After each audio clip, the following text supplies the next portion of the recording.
Hello viewers, আসসালামু আলাইকুম। Online IT বাংলার পক্ষ থেকে আমি অলিউল্লাহ আপনাদের জানাচ্ছি আন্তরিক অভিনন্দন এবং শুভেচ্ছা। গত পর্বে আমরা ইনসার্ট মেনু থেকে পার্ট 1 এর পেজ, টেবল, ইলাস্ট্রেশন বার সম্পর্কে আলোচনা করেছি। আজকে ইনসার্ট মেনু আমরা পার্ট 2 ভিতরে লিঙ্কস বার, হেডার ফুটার বার, টেক্সট বার এবং সিম্বল বার সম্পর্কে আলোচনা করব। যারা আমাদের আগের পার্ট 1 ইনসার্ট মেনুর পর্বটা দেখেন নাই তারা অবশ্যই আমার ইনসার্ট মেনুর পার্ট 1টা দেখবেন। তো আজকে আমরা প্রথমে দেখতে পাচ্ছি যে লিঙ্কস বারের ভিতরে প্রথমে রয়েছে হাইপারলিঙ্ক। হাইপারলিঙ্কটা হচ্ছে যে কোনো কিছু লিঙ্ক আপ করা। মনে করি এখানে যে ফেসবুক লেখাটা রয়েছে সেই ফেসবুক লেখার সাথে আমাদের যে অনলাইনে facebook.com যে সামাজিক ওয়েবসাইটটা রয়েছে সেটা আমি লিঙ্ক আপ করতে চাই। তো সেই কাজটা করার জন্য আমরা জাস্ট লেখাটাকে কপি করি। কপি করার পরে আমরা এখানে হাইপারলিঙ্কে ক্লিক করব। দেখুন একটা ইনসার্ট হাইপারলিঙ্ক নামে একটা ডায়লগ বক্স চলে আসছে। তো এখানে অ্যাড্রেসের ভিতরে জাস্ট আমরা পেস্ট করে দিই বা আমরা ইচ্ছে করে লিখলেও পারি। লেখার পরে জাস্ট এখানে আমরা লিখে দিব .com. তো লেখার পর আমরা ওকেতে ক্লিক করি। দেখুন আমাদের যে লেখাটা রয়েছে সেটার কিন্তু কালার চেঞ্জ হয়ে গেছে। এখন আমরা ক্লিপবোর্ডে কন্ট্রোল চাপ দিয়ে মাউসে ক্লিক করলেই তো দেখুন এখানে অনলাইনে আমার যে ওয়েবসাইটটা ছিল সেই ওয়েবসাইট আমাদেরকে নিয়ে যাবে, কারণ এখন আমাদেরকে নিয়ে যাচ্ছে না, কারণ আমার কম্পিউটারের মধ্যে নেটওয়ার্ক কানেকশন নেই। তো আপনারা যখন নেটওয়ার্ক থাকবে ট্রাই করবেন তখন এইরকম হাইপার লিঙ্ক তৈরি করতে পারবেন। তাছাড়া আমরা অফলাইনের ভিতর দেখাচ্ছি। মনে করি এই অনলাইন যে লেখাটা রয়েছে এই লেখার সাথে আমি আমাদের ডেস্কটপে একটা রাজু নামে একটা ডকুমেন্ট রয়েছে, এই পেজটাকে আমি ওপেন করতে চাই বা হাইপার লিঙ্ক করতে চাই। তো সেই কাজটা করার জন্য আমাদেরকে অনলাইন লেখাটা আমরা সিলেকশন করব। করার পরে এখানে হাইপার লিঙ্কে আমরা ক্লিক করব। ক্লিক করার পরে এখানে আমাদের ডেস্কটপ লোকেশন দেখে জাস্ট রাজু নামে যে আমাদের ডকুমেন্টটা রয়েছে সেটা ক্লিক করে আমরা জাস্ট ওকেতে ক্লিক করব। এখন দেখুন আমাদের যে অনলাইন লেখাটা রয়েছে সেটার কালার কিন্তু চেঞ্জ হয়ে গেছে। এখন যখন আমরা কার্সরটা আমরা অনলাইন লেখার উপর রাখবো তখনই এখানে আমাদের সিগন্যাল দিচ্ছে, দেখুন control plus click to follow link. এখন আমরা ক্লিপবোর্ডে কন্ট্রোল চাপ দিয়ে মাউসে ক্লিক করলেই আমাদের সেই পেজটা ওপেন করে দিই। তারপর আমরা দেখতে পাচ্ছি যে বুকমার্কটা হচ্ছে, মনে করুন আমরা কিছু বই তৈরি করলাম। বই তৈরি করলে বিশেষ করে আমাদের বইয়ের ভিতরে অনেকগুলো অধ্যায় থাকে। তো এখানে আমরা অলরেডি কিছু বইয়ের লেখা বা অধ্যায় এরকম করে রেখে দিয়েছি। মনে করি এখানে আমাদের 4টা আমাদের অধ্যায় রয়েছে। ধরুন 1 নাম্বার রয়েছে গুগল, তারপরে ফেসবুক একটা অধ্যায় বা ইউটিউব একটা অধ্যায় বা ইমো একটা অধ্যায়। তো আমি এখন যদি চাই আমি ফেসবুক পেজটা পড়তে, সেই পেজটা খুঁজে বের করতে আমার অনেক সময়ের দরকার। তো আমি সহজে কীভাবে পেজটা বের করব সেই কাজটা করার জন্য আমরা বুকমার্কের সাহায্য নিতে পারি। তো মনে করি আমরা এখানে যে প্রথমে রয়েছে যে আমাদের গুগল, তো গুগল লেখাটাকে সিলেকশন করে আমরা কপি করে নিই। কপি করার পরে আমরা বুকমার্কে ক্লিক করব। তো এখানে দেখুন বুকমার্ক নেমে ইচ্ছে করলে আমরা এই গুগল লেখাটা লিখে দিলেও পারি, বা আমাদের কপি করা রয়েছে বিধায় আমরা জাস্ট পেস্টে ক্লিক করব। পেস্টে ক্লিক করার পরে আমরা অ্যাডে ক্লিক করব। তো দেখুন বুকমার্কের ভিতরে আমাদের যে গুগল লেখাটা রয়েছে সেটা অ্যাড হয়ে গেছে। এভাবে আমরা বাকি যে অধ্যায়গুলো রয়েছে সবগুলো কপি করে আমরা বুকমার্কের ভিতরে গিয়ে পেস্ট করে আমরা অ্যাড করে নিব। তো দেখুন আমাদের আরও রয়েছে ইউটিউব। ধরুন আমরা ইউটিউব লেখাটা কপি করি। কপি করার পরে আমরা বুকমার্কে যাওয়ার পরে এখানে পেস্ট করে দিব। পেস্ট করে অ্যাডে ক্লিক করব। আমাদের আরেকটা অধ্যায় রয়েছে ইমো, আমরা কপি করে নিই। কপি করার পরে আমরা বুকমার্কে ক্লিক করব। এখানে গিয়ে জাস্ট আমরা পেস্ট করে দিব। পেস্ট করে অ্যাড করব। এখন আমরা পেজ জুমিংটা একটু জুম বড় করে নিই। তো এখন আমি আমার গুগল যে পেজটা রয়েছে সেই পেজটা আমি খুঁজে পেতে চাই বা সহজে আমি পড়তে চাই। তো এই কাজটা করার জন্য জাস্ট আমরা বুকমার্কে ক্লিক করব। ক্লিক করার পর এখানে দেখুন আমরা যেইগুলা আমরা বুকমার্কে অ্যাড করেছি সেগুলো এখানে কিন্তু রয়েছে। তো এর ভিতর থেকে আমরা গুগল পেজটা ক্লিক করে জাস্ট গো টুতে ক্লিক করব। দেখুন আমাদেরকে গুগল পেজে নিয়ে আসছে। তো এখন আমি সহজে গুগল পেজটা কিন্তু পেয়ে গেছি।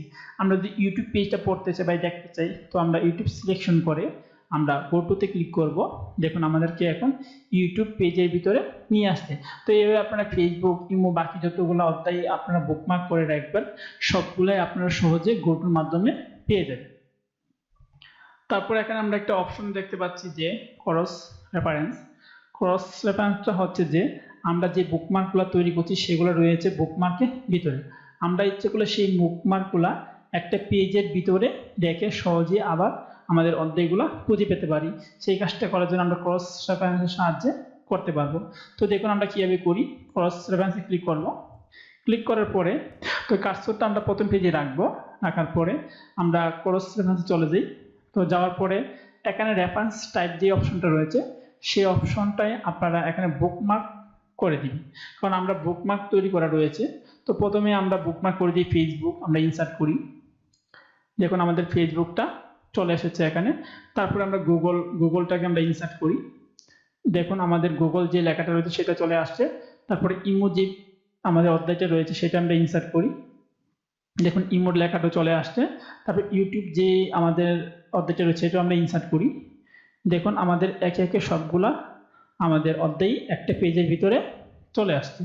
তো এখান থেকে এখন আমরা শুধু এই লেখাগুলোর উপরে রেখে কন্ট্রোল চাপ দ্বারা যখন ক্লিক করব তখন দেখুন আমাদের পেজগুলা খুঁজে খুঁজে বের করে আমাদের সামনে দিয়ে দিবে। তো আমি ইউটিউব পেজটা পড়তে চাই, এখন আমরা ইউটিউবে ক্লিক করি। দেখুন আমাদেরকে ইউটিউব পেজে সরাসরি নিয়ে আসছে। তো এইভাবে আপনারা ক্রস রেফারেন্সের মাধ্যমে বিভিন্ন অধ্যায়কে বা শিরোনামকে একটা পেজে শিরোনাম আকৃতি রেখে আপনি সহজেই পেজগুলোকে খুঁজে পেতে পারেন। তারপরে এখানে একটা অপশন রয়েছে যে হ্যাটার। তো হ্যাটারের মাধ্যমে আপনার মার্জিনিং এর উপরে অংশ লিখতে পারবেন। তো আমরা এখানে ক্লিক করি। ক্লিক করার পরে দেখুন এখানে হ্যাটারে বিভিন্ন কোন অংশে আমরা লিখবো, বিভিন্ন স্টাইল শো দেওয়া আছে। জাস্ট আমরা নর্মাল একটা স্টাইল শো ক্লিক করি। তো দেখুন এখানে টাইপ টেক্সট। তো টাইপ টেক্সটের ভিতরে আমরা আমাদের ইচ্ছে মতো যে কোনো কিছু লিখতে পারি।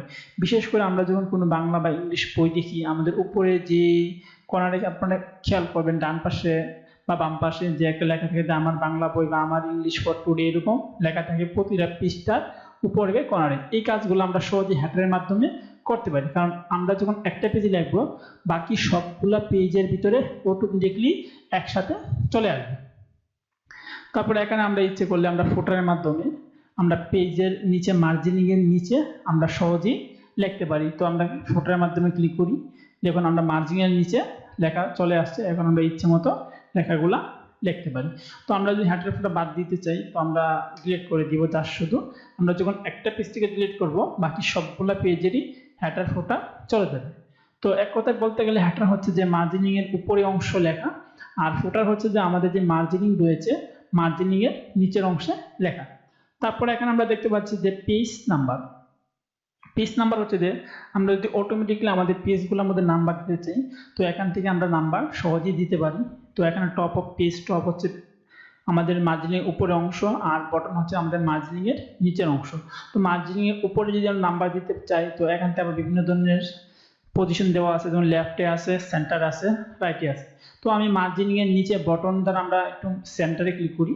দেখুন প্রতিটা পেজের নিচে আমাদের নাম্বার অটোমেটিকলি চলে আসছে। তো এইভাবে আপনারা অটোমেটিকলি আপনারা বিভিন্ন পেজের ভিতরে সহজেই নাম্বারগুলা ক্রিয়েট করতে পারেন।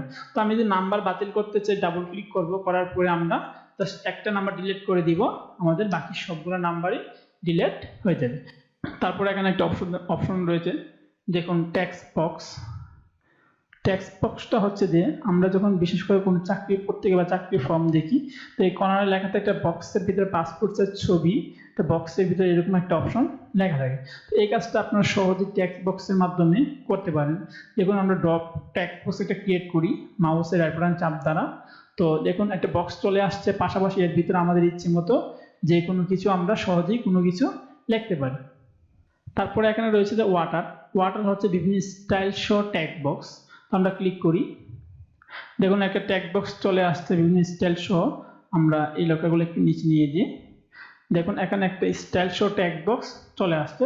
তো এই টেক্সট বক্সের ভিতরে এখন আমরা ইচ্ছে মতো আমরা মডিফাই করে বিভিন্ন ধরনের স্টাইলিং লেখা আমরা ক্রিয়েট করতে পারি। তারপরে এখানে রয়েছে ড্রপ ক্যাপ।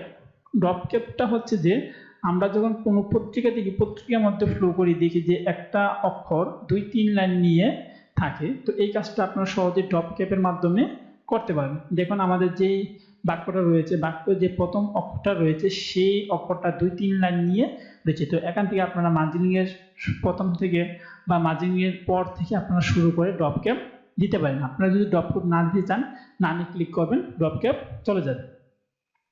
তারপর এখানে একটা অপশন দেখতে পাচ্ছি যে সিগনেচার লাইন। সিগনেচার লাইনটা অনলাইন সাপোর্টেড, তো এখানে সাপোর্টেড করবে না, আমরা এটা অফ করে দিই। আমরা যেহেতু কম্পিউটার আমরা অনলাইন নেই, তো আমি এখন দেখাচ্ছি না। তো ডেট ইন টাইম, তো ডেট ইন টাইমটা হচ্ছে যে আমাদের ইচ্ছে মতো আমরা এখানে ডেট ইন টাইম ক্রিয়েট করতে পারি। আমরা ক্লিক করি, দেখুন বিভিন্ন ধরনের ডেট ইন টাইমের ফরম্যাট দেওয়া রয়েছে। মনে করি একটা আমরা ফরম্যাট নিয়ে আসি, ক্লিক করি, দেখুন এখানে ডেট ইন টাইম চলে আসছে। তো আপনারা ইচ্ছে মতো ডেট ইন টাইম এখানে আবার মডিফাই এগুলা করতে পারেন। তারপর রয়েছে দেখুন অবজেক্ট। অবজেক্টটা হচ্ছে যে অন্য একটা পেজের লেখা আমাদের এই পেজে নিয়ে আসা। তো মনে করি আমাদের এই যে এখানে একটা পেজের লেখা দেখতে পাচ্ছি যে এটার নাম হচ্ছে অনলাইন আইটি বাংলা। এই পেজের লেখাগুলা আমরা আমাদের যে পেজটা রয়েছে সেই পেজের ভিতরে আমরা নিয়ে আসছি। তো সেই কাজটা করার জন্য আমাদের অবজেক্টে ক্লিক করতে হবে।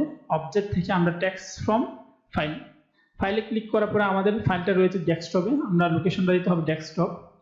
তো আমরা ডেস্কটপে ক্লিক করি, ক্লিক করার পর ডেস্কটপে ফাইলগুলো এখানে শো করবে। শো করার পরে জাস্ট আমরা অনলাইন আইটি বাংলায় ক্লিক করব, ক্লিক করার পর ইনসার্ট করব। দেখুন আমাদের যেই অনলাইন আইটি বাংলা পেজটা রয়েছে সেই পেজের লেখাগুলো আমাদের এই পেজের ভিতরে চলে আসছে। তারপর এখানে আমরা দেখতে পাচ্ছি যে ইকুয়েশনটা হচ্ছে বীজগণিতের সূত্রাবলী। তো এখানে দেখুন সিম্বল নামে একটা বার রয়েছে, এখানে বিভিন্ন ধরনের সিম্বল রয়েছে, যেমন গুণ চিহ্ন রয়েছে, ভাগ চিহ্ন রয়েছে বা রুট ওভার চিহ্ন রয়েছে। এইভাবে আপনারা বিভিন্ন সিম্বল প্রয়োগ করে এখানে চিহ্নগুলা প্রয়োগ করতে পারেন। তারপরে আপনার যদি প্রয়োজন পড়ে যে আপনাদের সমস্ত অঙ্ক আছে, যেমন এই বীজগণিতের সূত্রাবলী আছে স্কোয়ার বি স্কোয়ার, তো এখান থেকে আপনারা এগুলা সহজে ক্রিয়েট করে আপনাদের ইচ্ছে মতো এগুলা তৈরি করতে পারেন। দেখুন আমি কিন্তু সমস্ত অঙ্ক কীভাবে তৈরি করব সেগুলা ক্রিয়েট করতে পারলাম। তারপরে দেখি আমাদের কি রয়েছে, এখানে স্কোয়ার বি স্কোয়ার, যেমন এখানে স্কোয়ার বি স্কোয়ার লেখার জন্য বিভিন্ন অপশন দেওয়া আছে।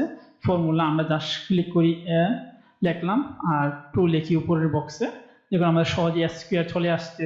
তারপরে এখানে বিভিন্ন রুট ওভারের অঙ্ক রয়েছে, তো এগুলো আপনারা আস্তে আস্তে প্রয়োগ করবেন। এগুলো জাস্ট ফর্মুলা, আপনারা সবগুলো এডিট করে আপনাদের মতো করে সাজিয়ে নিতে পারেন। তারপরে দেখি আমাদের ইনসার্টে কি রয়েছে। তো তারপরে আমাদের ইনসার্টে রয়েছে সিম্বল। সিম্বলটা হচ্ছে বিভিন্ন ধরনের চিহ্ন বা প্রতীক। আমরা ক্লিক করি, দেখুন এখানে মোর সিম্বলে ক্লিক করি, এখানে দেখুন অনেক ধরনের সিম্বল রয়েছে। আমরা এখানে অনেক ধরনের সিম্বল এখান থেকে ক্রিয়েট করতে পারি আমাদের ইচ্ছে মতো। তো আমরা একটা সিম্বল ডাবল ক্লিক করি, দেখুন আমাদের সিম্বলটা চলে আসছে। আবার ডাবল ক্লিক করি, দেখুন এখানে সিম্বল চলে আসছে। তো এই সিম্বলগুলো আমাদের যদি প্রয়োজন পড়ে, আমরা বিভিন্ন সময় বিভিন্ন ধরনের সিম্বল প্রয়োজন পড়তে পারে, বা এখানে অনেক ধরনের সিম্বলের পেজ রয়েছে, এগুলো থেকে আমরা বিভিন্ন ধরনের সিম্বল নিতে পারি। বিশেষ করে এখানে একটা অ্যারাবিক নামের সিম্বল পেজ রয়েছে, সেই পেজ থেকে আমরা বিভিন্ন আরবি শব্দ বা আরবি অক্ষর আমরা টাইপ করে সহজেই আমাদের কিছু কিছু আরবি লিখতে পারি। দেখুন আমরা বিভিন্ন ধরনের আরবি ক্রিয়েট হচ্ছে, এখানে আমরা আরবি ডাবল ক্লিক করলে চলে আসবে। তো ভিউয়ার্স আজকের মতো এতটুকুই থাক, আগামী পর্ব দেখার জন্য আপনাদের আমন্ত্রণ জানিয়ে বিদায় নিচ্ছি। আল্লাহ হাফেজ।